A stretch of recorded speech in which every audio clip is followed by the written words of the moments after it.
Assalamualaikum warahmatullahi wabarakatuh. Waalaikumsalam warahmatullahi wabarakatuh. Sugeng dalu Kang Mas, ngapunten ganggu wedalipun. Nggih, alhamdulillah sehat nggih. Alhamdulillah. Nggih. Untuk saya melihat aktivitasnya Mas Murjoko sangat padat sekali. Dengan usia yang sudah lumayan banyak, terus masih kuat fisiknya. Mohon maaf, saya mau tanya tentang bagaimana perjalanan di dalam mengurus organisasi, mulai dari latihan, terus disangkatan berapa sampai sekarang, posisi apa saja yang pernah Mas Murjoko itu lalui, step-stepnya bagaimana gitu. Jadi saya dulu mulai berlatih di SRAT tahun 1968, yang waktu itu saya sudah lulus SMP. Kemudian saya mendaftarkan latihan di SRAT di Pavilion Kabupaten Madiun, di tempat kediamannya Kamas Imam Kusupangat. Saya latihan minggu pagi di kelompok tanggung, kemudian bersama dengan latihan siswa putri. Kemudian saya baru naik lagi dari tanggung ke remaja ke dewasa. Dulu ada kelompok latihan anak-anak, tanggung, remaja, dewasa, itu baru bisa mengikuti pengesahan. Saya latihan 68, tahun 70 mau disahkan, belum bisa, ditunda lagi, 71 ditunda, akhirnya baru tahun 1972 saya bisa disahkan menjadi warga SRAT. Dan setelah disahkan menjadi warga SRAT, saya aktif di kegiatan SRAT, yaitu mulai saya ditunjuk menjadi atlet pertandingan di IPSI waktu itu. Dan dulu pertandingan tidak menggunakan body protector, ya kita hanya menggunakan kain mori, yang kita pakai itu sabuk itu, ya, jadi tanpa pelindung tubuh, tanpa body protector, tanpa menggunakan sarung tangan, tidak, ya sudah, hanya itu aja. Kemudian panggungnya juga tidak di bawah, di lantai, tapi di atas, pakai panggung yang tingginya hampir 2 meter. Kemudian setelah jadi atlet, saya jadi melatih di Madiun, di Ranting. Kemudian tahun 74 saya mengikuti kegiatan kongres yang pertama di Madiun. Saya menjadi pembantu umum waktu itu. Kemudian setelah kongres tahun 74 selesai, saya berangkat ke Surabaya untuk melanjutkan pendidikan sambil bekerja. Jadi saya bekerja di bidang teknik listrik di Surabaya sambil kuliah di IGIP Surabaya. Kemudian saya melatih di Surabaya di beberapa tempat latihan, ada di Taman Siswa dan Genteng Kali, kemudian di PN Dok Surabaya di Ujung, kemudian melatih di Jalan Patwa di dalamnya Pak Margono, ya. Kemudian tahun 75 saya diberi tugas menjadi sekretaris cabang Surabaya. Kemudian sambil kuliah bekerja, alhamdulillah tahun 77 selesai kuliah diploma, saya diangkat menjadi guru di SMP 1 Madiun. Jadi saya kembali ke Madiun, mengajar di SMP 1 Madiun. Dan di Madiun saya kembali melatih lagi, ya, tahun 77 saya melatih di Ranting Dolopo, Ranting Kebonsari, kemudian juga diminta melatih di cabang Ponorogo. Dan akhirnya pada tahun 77 itu ada panggilan tes tingkat 2. Dan kebetulan yang dipanggil itu ketua cabang Ponorogo dan ketua Dewan Ponorogo, yaitu Mas Mukirin dan Mas Diarto. Dan setelah latihan saya diajak oleh beliau berdua pergi ke Madiun ke dalamnya Mas Imam. Saya disuruh mengantar, mendampingi untuk mengikuti tes tingkat 2. Dan waktu itu yang mengikuti tes tingkat 2 seluruh Indonesia yang mendapat panggilan langsung dulu dari Mas Imam itu hanya sekitar 37 orang kalau tidak salah, 37 atau 38 orang, itu seluruh Indonesia. Nah, Ponorogo itu yang dipanggil hanya 2 orang, saya tidak ikut dipanggil. Namun ketika saya menunggu beliau tes belum dimulai, saya ada di luar. Kemudian ketika Mas Imam keluar dari ruang dalam, melihat ada saya duduk di depan di samping mobilnya Mas Tiarto. Saya dipanggil. Mas Imam Mentiko, itu siapa yang di luar itu? Anu Mas Demur Joko, pelatih Ponorogo, suruh masuk. Terus saya dipanggil oleh Mas Mukirin, Demur ditimbali Mas Imam. Terus saya masuk ke dalam, oleh Mas Imam ditanya, situ bawa baju hitam, bawa Mas habis ngelatih tadi, udah ganti baju ikut. Tuh saya enggak ikut Mas, saya tidak mendapat surat panggilan. Udahlah ikut, ganti baju. Nah saya kaget, saya disuruh ikut tes. Akhirnya saya ikut tes dari ya mulai senam jurus dan sebagainya. Kemudian tengah malam sekitar jam 1:30 itu dilepas oleh Mas Imam jalan keliling kota Madiun, tapi tidak boleh bicara, membisu. Di tengah perjalanan itu kita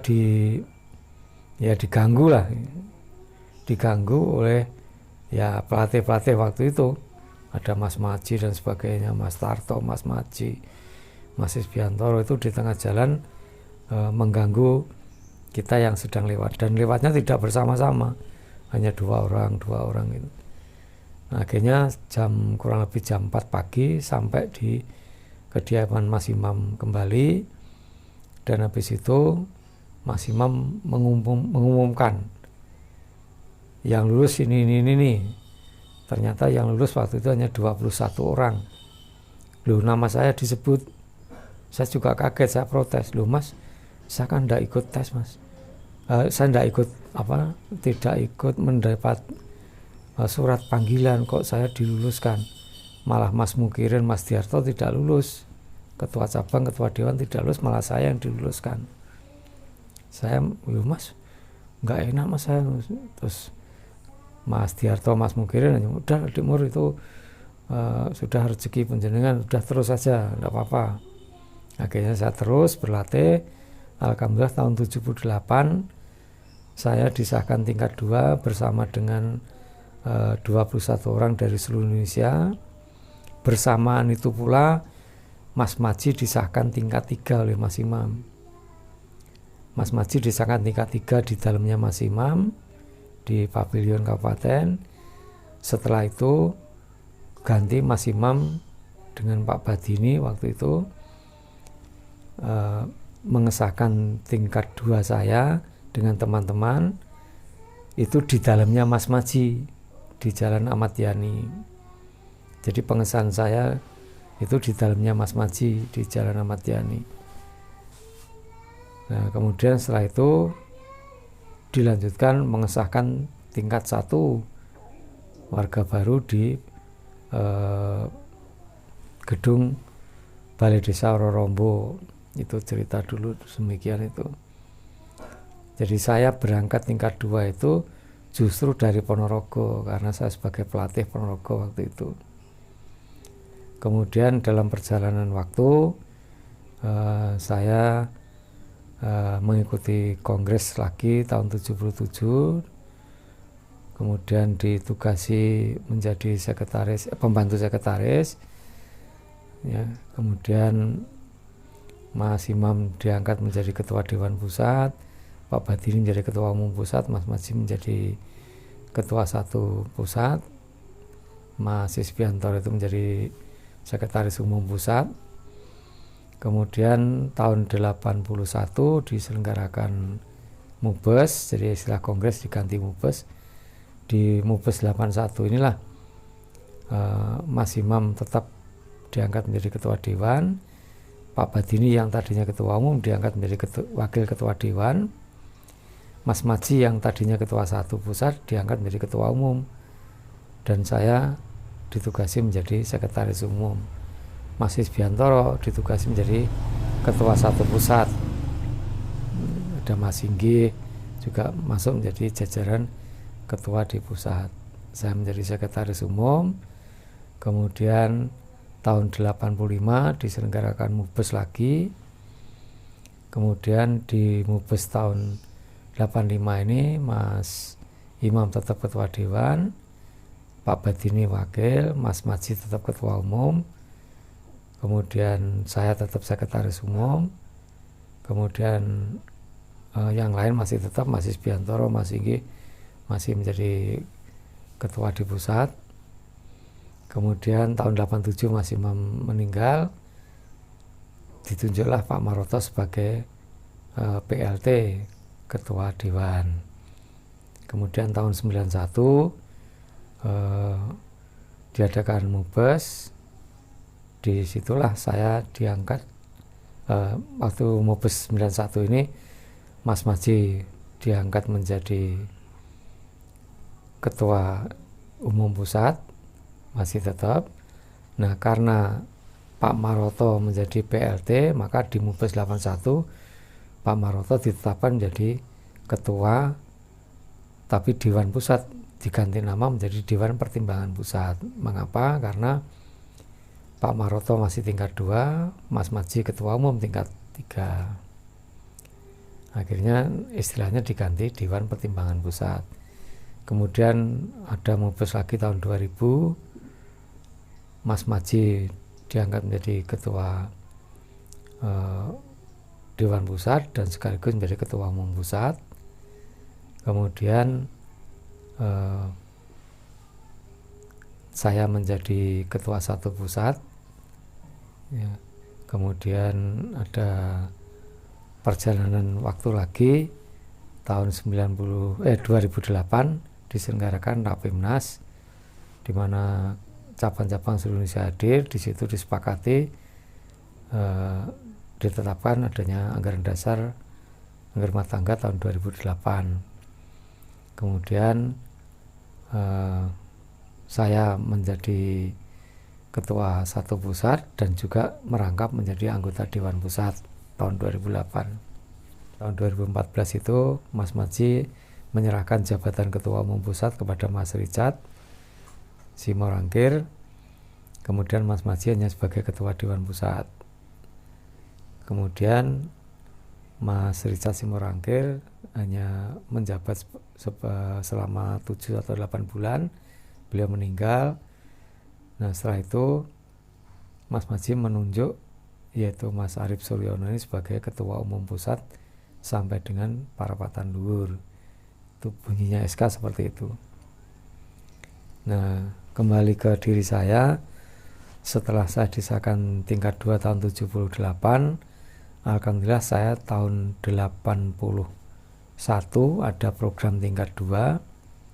Saya ditugasi menjadi asisten pelatih oleh Mas Imam. Ditugasi menjadi asisten pelatih ya karena saya menjadi sekretaris umum. Kemudian ada program tingkat 2 lagi tahun 84, itu saya juga masih ditunjuk menjadi asisten pelatih, juga merangkap sebagai sekretaris umum. Yaitu yang disahkan ya termasuk ada Mas Sakti Tamat, Mas Wilis, itu ya itu angkatan tahun 84, Pak Winarso, itu semua hanya ada 16 orang kalau tidak salah. Itu disahkan tahun 84. Dan selanjutnya saya tetap menjadi pelatih tingkat 2 sampai Mas Maji Sedo tahun 2015. Alhamdulillah saya masih tetap aktif. Jadi pengalaman saya di Satrate, saya tidak langsung menjadi ketua umum, tidak, Namun perjalanan saya dari bawah, dari pembantu umum, kemudian menjadi pembantu sekretaris, menjadi sekretaris umum, dan akhirnya tahun 2016 ketika diselenggarakan Parapatan Luhur di Jakarta, saya ditunjuk oleh Majelis Luhur waktu itu menjadi ketua pelaksana harian. Kemudian pada saat diselenggarakan Parapatan Luhur tahun 2017 di Madiun, saya diberi amanah oleh cabang-cabang menjadi ketua umum pusat sampai saat ini. Tentunya semua itu bagi saya adalah merupakan satu pengabdian saya kepada organisasi SCTRAT ini.